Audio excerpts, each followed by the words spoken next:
Welcome back to the channel. Join me today and I'll show you how I replace this 6-pin multi-connector on the main wiring harness on the bike. As you can see, I've stripped the bike down, the front end all stripped for the bigger job that I'm in the middle of, and I've come across this little connector. It's all beaten and smashed. It's the one that goes up to the left hand switch gear. Controls a few things like your indicators and lights, etc. So join me now and I'll show you how I replace this multi-connector. Before I do so, I'm just going to mark everything up, take each wire individually, a little bit of masking tape, and just label it up, so when we connect the new one together, everything connects as it should, and you don't get a wrong wire in the wrong port. So I'll get them marked up now with some masking tape, number them or something. Join me over at the bench now and I'll just give you a quick demonstration of the multi-plug, how to remove the wires from inside and how to install a new wire. Here we go, this is the multi-connector that we'll be using. It's what's known as a 6-pin multi-plug connection. As you can see, there's a row of 3 and a row of 3. For a total of 6 wires. This demonstration, I've just got 2 scrap pieces of wire and I've crimped onto the end one male and one female connection. Hopefully you can pick them up there on the camera. Now each of these connections, as you can see, there's a little prong that sticks up. When using these, make sure that that prong is sticking up like it is here, as when it goes into the connector block it snaps up and it grips the block, makes the wire stay in place. So really simple and easy to use these. Once you've crimped your male end onto your wire, grab your corresponding plug. If you look inside the plug here, we've got a rectangular shaped hole, and then just above it there's a slightly smaller rectangle shaped hole. That prong that we were talking about just now goes into the smaller rectangular hole on the top. So we line this up in there, give it a little wiggle until it slides in. Now hopefully when it's fully seated you'll be able to hear the click, hopefully you'll be able to hear it on the camera. There we go. Now once you've done that, just give your wire a little pull and push, make sure it's connected securely. Just repeat the process for the female side. Although it looks slightly different, the connection is the exact same process. Get your connection in there, give it a little wiggle, give it a little pull and push, make sure it's fully connected up again. Then once all your wires are done, once you've done all your wires like so, just grab your 2 halves of your multi-plug, line it up, click it in place. Give the whole thing a little pull and push, make sure everything's secure, connected properly. There you go. Now I'll show you how to get the pins out. Really simple. That prong that I just mentioned, there are specialty tools to do this job, but you don't need them. You can make do something out the garage or the workshop.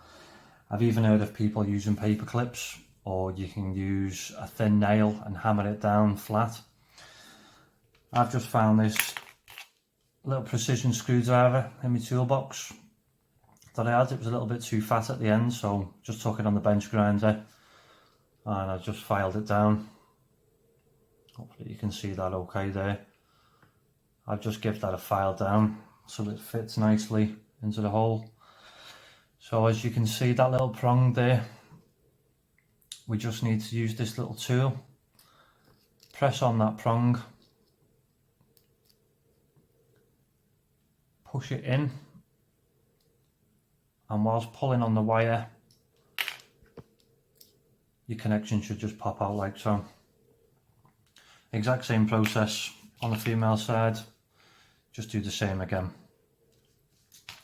Now once you have took these connections out, just bear in mind that little prong can be pressed in, so just grab your little tool or something else underneath the prong and just pull it out again a little bit. Make sure that's out to where it was.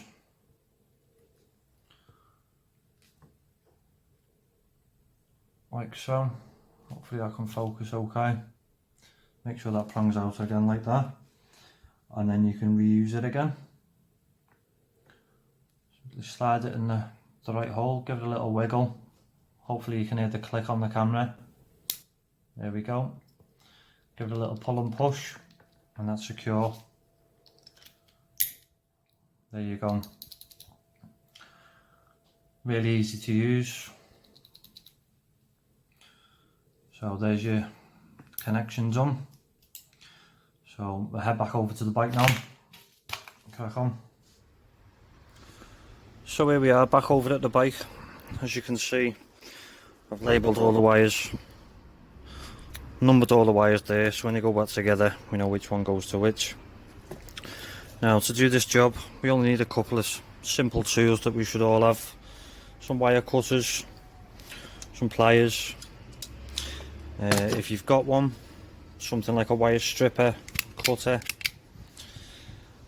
and then the parts that we'll be using, we've just got 6 of each of these wire connectors, 6 male and 6 female. They're the new ones that will be going onto the wires, replacing the old ones with these new ones. Once we've fitted all them on, then we can put them in the connector block. So let's crack on and get that done now.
There we go, that's one side done. All the female ends are on the wire. Now just to make a start on the other ends, snip all these old ones off.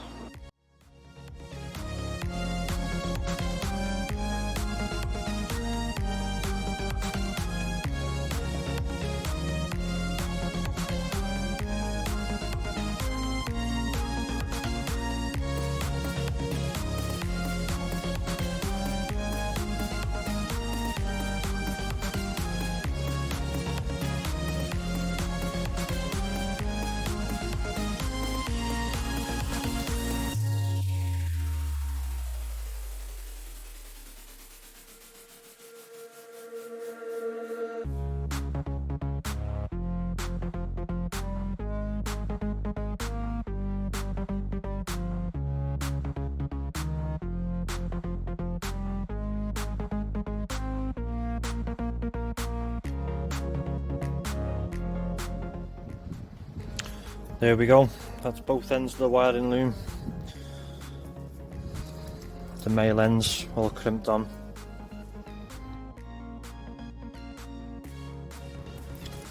Also the female ends, they're all crimped on. So now what's left to do is just put these new pins into a new block. So let's get these fitted into there, connect it back together.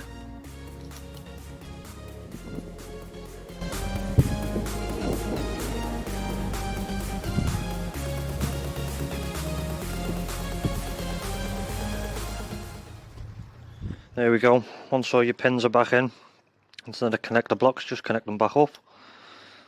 Hear the little click, give it a push and pull, make sure it's insecure, and that's job done. That's the connector block repaired with the new one. And when you finish this job, before you use the bike again and put everything back together, be an idea just to go over these just one last time and just double check that each one matches up. So number 1 there is number 1 there, number 2, etc. Just double check all your wires are connected up to what they should be connected up to. Now, when I was looking to replace this, I tried to find an OEM connector, trying to keep everything original as I can on the bike really, but I couldn't find one, so I've had to buy this cheap little kit. Come with 10 of each, the connectors in, and all the male and female pins that you'll need. Purchased this off eBay, it's only £4 or £5 I think it was. So I'll put a link up on the screen somewhere if I can, over here. Put a link up to that, to the one I purchased, if you'd like to purchase one similar. Thanks for watching the video. If you enjoyed the video or liked it, found something useful, please give it a like. If you aren't already, please consider hitting the subscribe button and click the notification bell to be notified of new videos. To my current subscribers that I already have, thank you very much. We've had a couple of new subscribers in the past week, so thank you very much for that. Just a little preview and a peek for people who are currently subscribed to the channel. Here's a little sneak peek of what's to come. I'm currently in the middle of a big job on the front end, as you can see, so keep an eye out for that video. I'm going to get that out as soon as I can. I've just got some parts, they've been sent off for rework to a company locally, so as soon as them parts come back, we can start rebuilding the front end, get that back together. So stay tuned if you want to see more of that, and thanks again for watching really.